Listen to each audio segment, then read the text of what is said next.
Hey there, this is a recap for session 48 of our Castles and Crusades campaign. Played this last night. I had 4 players. We're back with the B team still. Excuse me. So I had Eostremar, Orvon, Durn, and Pounder for the player characters. They had some NPCs with them. They had Trotter, the Halfling Ranger, who's acting as like their scout and guide.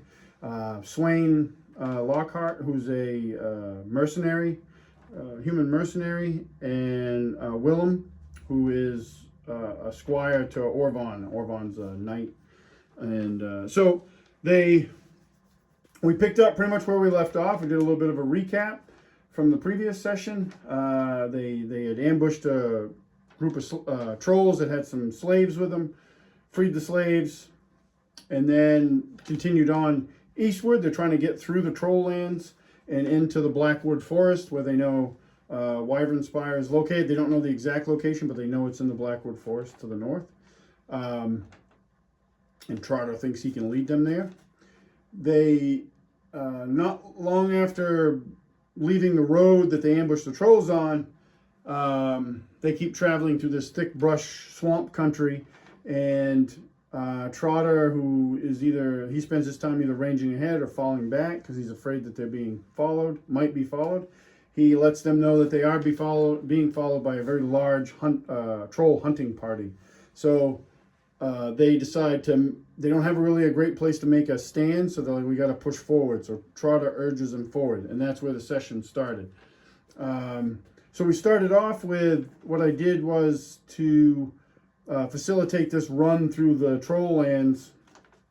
They had to make a series of constitution saves, and the challenge level got a little bit harder for each one, and also depended on how well they did on the previous one. So we made 3 of those, and this was to cover like a span of time. And some of the characters, like Orvon the Knight, used his Inspire, I think, ability to kind of boost the early rolls, which helped.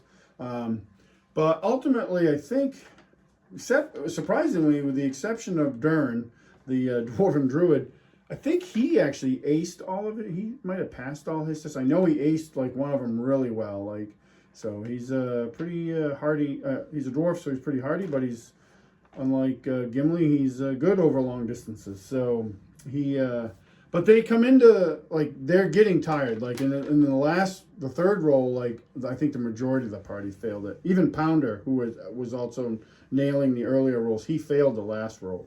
So narratively, we described that as it's starting to catch up with them. There was at one point like where Willem failed, like, I think he failed most of his roll, the squire, and Orvon, or I think it was Orvon or maybe Durn, like, reached down to grab him and drag him on his feet, and Swain came up on the other side and grabbed his other, opposite side by the backpack straps, and they were dragging him along, to keep him, just urging him to keep going. And Trotter's they had talked a couple times about making a last stand or final stand. I slipped out and said last stand, so that put the players on edge a little bit. They were like, there was some sort of Freudian slip.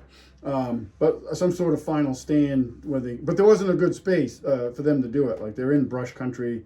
They had no defensible position. So they just keep pushing on. Eventually they clear this brush, and they're getting close. They're on the edge of the troll lands where it meets the Blackwood Forest.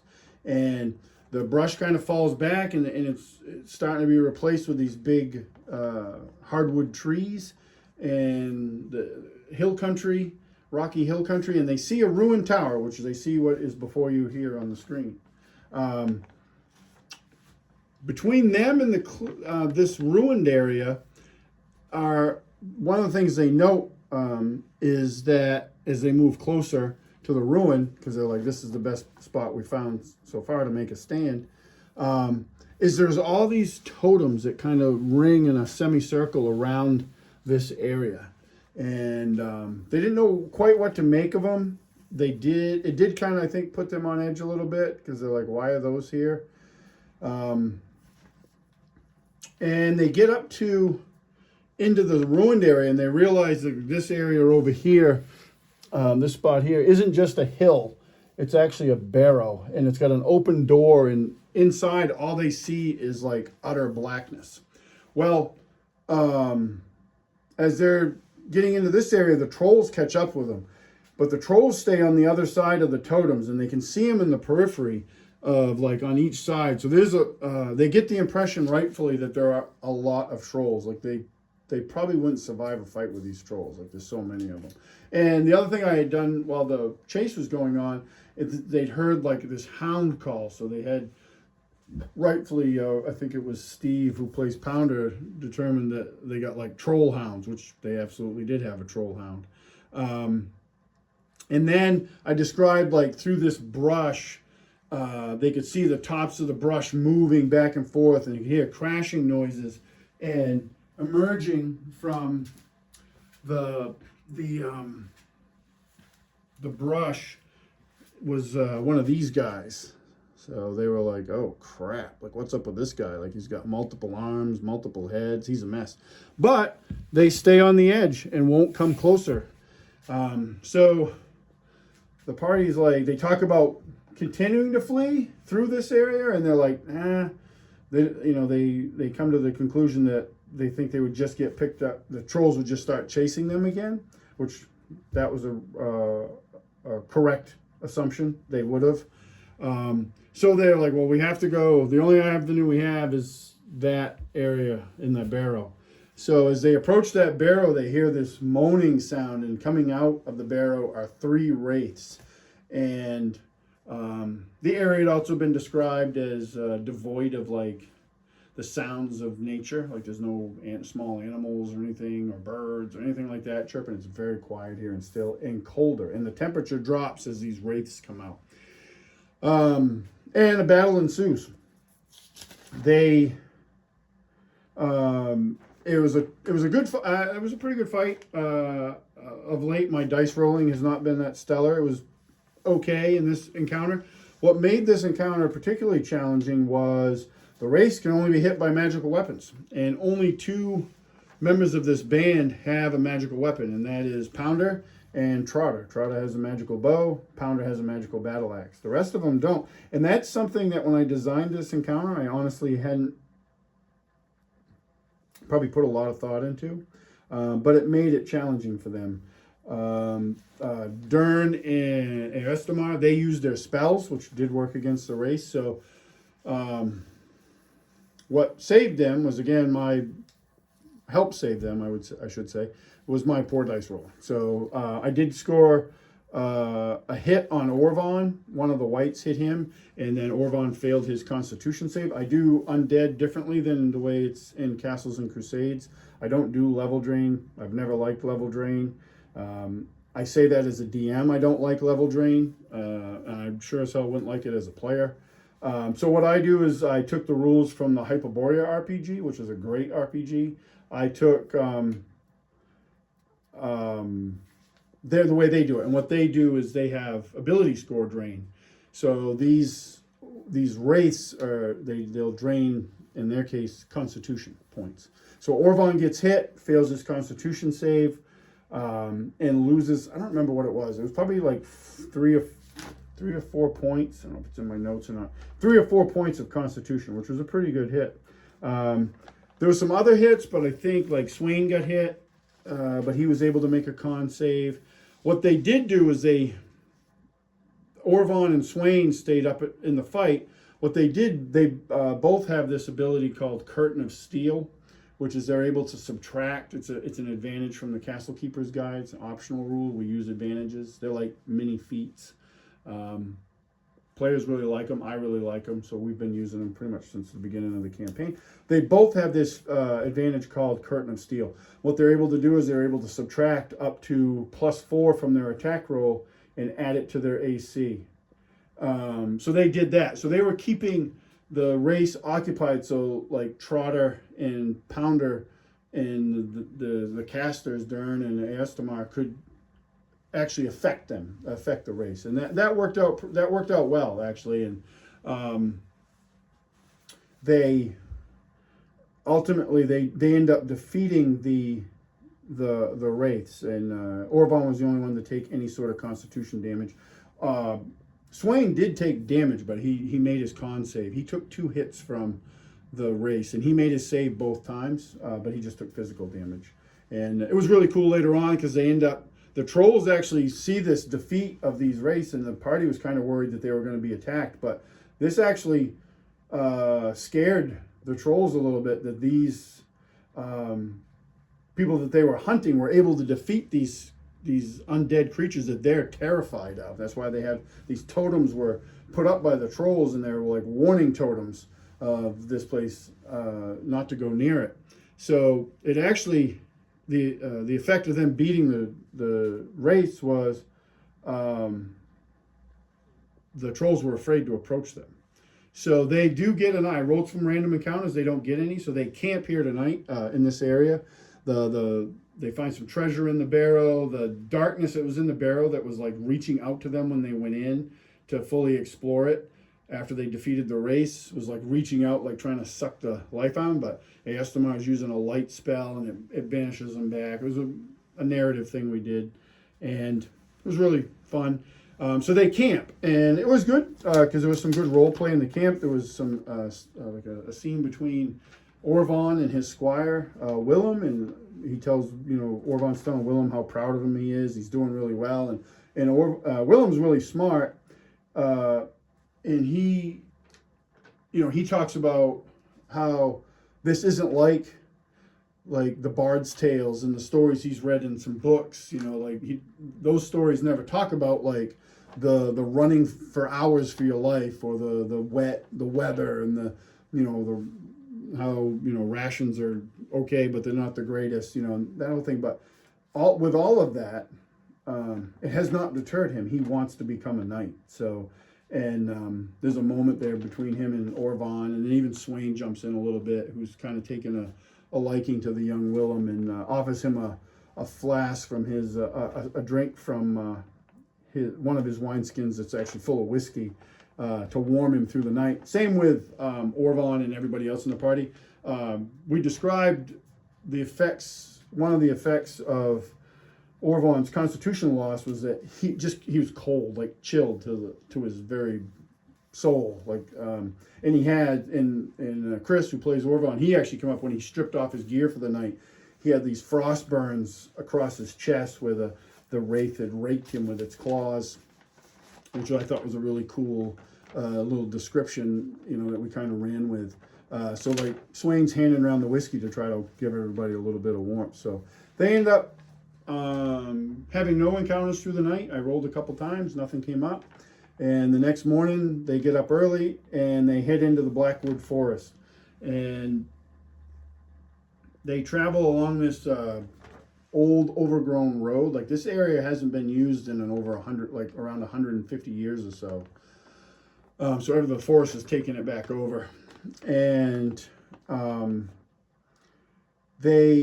he keeps them on this path. They lose it every once in a while because the forest has completely taken it over, but he keeps them on this path. And the forest is different. This is a different forest than they've ever been in. They're used to the Homewoods, which is mostly like a softwood pine type forest, and this is a much different forest. It's like rough terrain as far as like almost mountainous in areas, and it's a hardwood forest, like big oaks and even like redwood sized trees in certain parts, and just a very different forest. And the other thing that is different about it is Eostremar, who's actually from the Fey realm. He feels that this forest has a very strong connection to the Fey realm, which it does. Basically, the veil or between the Fey realm and the prime material realm in this forest is very thin. And so he starts looking for different possible portals that may lead into it. And Matt, who plays Eostremar, did a great job like describing like what he was looking for, like circles of toadstools and just different like land features and stuff. And I thought that was a really cool element that he added to the game, And he doesn't see anything like that, but he can just feel that there's a connection here. During one of their rests in the roots of this giant like redwood style tree, they finish up, they talk, but they see through a clearing in the canopy, they can see this massive spire a distance away, but they can see it, and they know that that's where they need to go. So they head off. They're not, I don't know if they broke camp yet. They may have, or I don't remember. But all of a sudden, while they're looking at this in this clearing through the canopy, it's like these beings come out of the forest, like, and they turn out to be elves, and they're not like high elves, like Eostremar is more like a high elf, like, you know, Lord of the Rings style. These are more like wild elves, like their armor and clothing, like their cloaks look like they're woven from leaves. Their armor look like it's made of bark. They wear painted masks. Like at first they don't even know they're elves until they start speaking Elvish. And they challenge the party. And one of the interesting things with that was Durn is there. And Durn, he doesn't know why, other than in the rules, dwarves speak a ton of languages. He speaks Elvish. So he understands this challenge. And then when these elves see Durn, when they come appear out of the forest, it's like with full hostile intent. They have bows drawn, arrows knocked, the whole 9 yards. But then all of a sudden, when they see Durn, all of their focus goes to Durn, and all the arrows and stuff get trained on him. And the one elf that's speaking is basically like, "Why have you brought this defiler here?" And the party and the players are like, "We have no idea what you're talking about."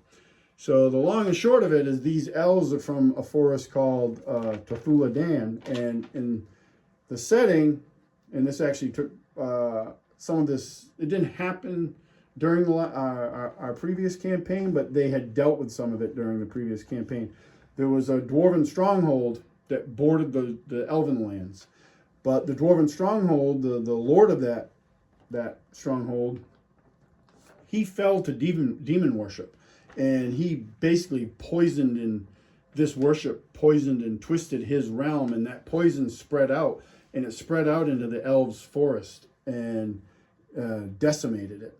And these elves that they're meeting with are basically refugees that they have established, you know, from 100. That happened 150 years ago, which is a short time for an elf.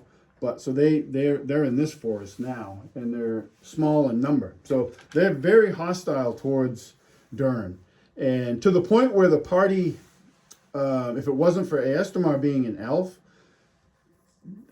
it would have been probably up to Orvon being a half elf, which he concealed from this because he was unsure of how they would react to mixed blooded elf.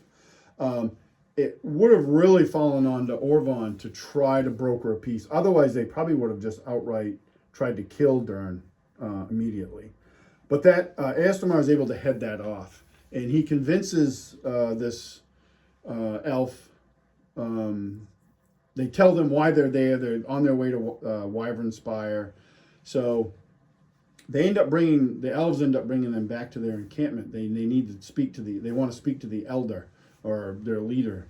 And so they go to the camp, and it's this tree-based little village. It's not super big. And on the ground in the center, there's a big fire pit with logs around it. So they bring them there and they wait. And then the speaker, as I described him, goes into this nearby cave, and he's gone for a little bit. Then he comes out and he says, you know, the elder, or I don't remember the exact title I gave him, will speak with you. So they're basically waiting for another elf to come out. And they're surprised when not another elf comes out, but this being comes out, and it's a troll. And the reaction was pretty funny from the players because they were pretty surprised by this. And Durn, Bryson, my boy who plays Durn, the Dirty, he was like, he saw that, and in character he's like, "Oh, and I'm the problem, it's a troll," because they just got done running from trolls. And they had told these elves that they had been killing trolls, and they're like, "Oh, maybe that wasn't the right thing to say to these guys." So it was interesting, and it was an interesting encounter in that regard that I liked it because it went like kind of outside of what you'd normally expect. You know, they had no idea. Never expected a troll to come out. You know, so they end up talking to this, and this is Korg. The elves referred to this troll as Korg. So they speak to him, and they find out through talking to him that Korg used to be with the king of the trolls, King Sivdak, but he had counseled the king against going to war with the humans. And because of and he goes on to explain that at the old human ruins, a troll guardian was killed, aka it was actually killed by Lork way back when, many sessions ago. Lork and I believe Tyrannus, when they went to Udenmar, these ruins, which is actually a bastion that was set up to guard the human lands against the troll lands. They killed trolls there, and that has angered King Sivdak of the trolls. So he wants to go to war. He's always kind of wanted to go to war, but Korg's counsel has always been, that basically didn't work out so great for us in the past. Let's just keep to ourselves and our own lands. But he talks about how King Sivdak listens to the three sisters, and they have his ear, and they whisper these things in their ear, and they convinced him, the king of the trolls, to go to war. So that's why they've started raiding towards the mining town, hence the prisoners that the party here dealt with in the previous session, or rescued. For his counsel, Korg was banished from the troll land. So he left there, entered the forest, and he came across the elves and likely would have been killed by them, but he was able to heal one of their wounded members. So they allowed him to stay, and since then they've kind of developed like a respect for him. He's very different than normal trolls. I described him, and I can't remember the name. I should have looked it up before I did this video. He's kind of almost, he was inspired by I don't remember the name of them. They're in the Dark Crystal movie by Jim Henson. Not the sketchy, the bird-like guys, but the good guys, I'll remember it after I get done filming this, but he's kind of inspired by them. So again, doing something that the players don't expect. They expect trolls to just be big, brutish, creatures. And this guy, Korg, actually, he speaks like, he has some Elvish, he has Common that he goes in and out of. So very, very different. They tell Korg why they've come. Orvon needs to go to Wyvernspire. And through that conversation, they learn that the elves don't go to Wyvernspire, so they have no claim on it. They do, they're very territorial because they've lost their land, and they also war with human tribes that live in the forest. There's a human tribe that lives in the forest that they have battles over, basically land and boundaries. But Korg is like, he tells Orvon, like, you seem to actually have a claim on this Wyvernspire because it was part of his knightly order 150 years ago. So they will not bar them. And in fact, he will see if the elves will at least guide them partially there to help them get there. So, and then through talking to Orvon, he recognizes that Orvon is suffering from the effects of this draining that he took from the undead, from the wraiths. And one of their camps, to back up a little bit, they had camped one night before they'd met the elves, and they had talked about the players like gathering food and stuff along the way, and Trotter did some hunting. So they were eating more than trail rations. So what I did was I actually allowed them, I rolled I think it was a D4, and instead of healing just one hit point for their rest, they got the D4 result, which was a 3. And I also gave Orvon an extra point of Constitution back, being a kind and benevolent game master that I am. And so the final point of on ability drain with the undead is that you don't get that point back from rest. You have to have a spell restoration cast on you, which is what Korg does. He recognizes that he's been affected by this, and he casts a spell on him and heals him. So we ended the session there. It was getting late, so we'll pick it up in another week. No, not this coming week, hopefully the week after. And hopefully they'll get to Wyvernspire, which is kind of falling in line with how I had this set up for about 3 sessions, this adventure arc. So we'll see. They could divert and do something different. I could be inspired to give them some other stuff to investigate. So we'll see what happens. But it was a good session. I really liked the camp scenes that we had, because there was some really good role play in that, and I really liked bringing in the elves, because there hasn't been any elves in the game since, except for Eostremar, and this is the reason why Eostremar is actually from the Fey realm, because I did not want him to be from the Prime realm, because I wanted my elves to be very different. I took some inspiration from Dragonlance, the Kaganesti elves, which were kind of like, they were the wild elves in that setting. I really like them. And from Free League's Symbaroum game, the elves there. Matter of fact, some of the imagery of those elves I shared with the players since to show where my inspiration was come from. So they're very reclusive in this area of the setting. In other areas, maybe not so much. Definitely not so much. But in this area where they were hit the hardest by the Dragon Wars, they're very reclusive. So it's been a long time, and I wasn't 100% sure how I was going to introduce elves. I had some different ideas, but when I was putting this session together, this is how it came about. So really happy with how that turned out. And who knows, maybe we'll see some more of the elves later on. You never know. But yeah, that's session 48. Session 49, we're actually playing tomorrow. And that will be back with the A team, so the regular cast of characters. But if you have any questions, I may do a little video. I'll do a little video about the terrain, because I threw some of it together quickly for this session. So, but I'll talk about that. Again, if you got any questions, comments, I love to hear them, and I appreciate you all watching. Thanks.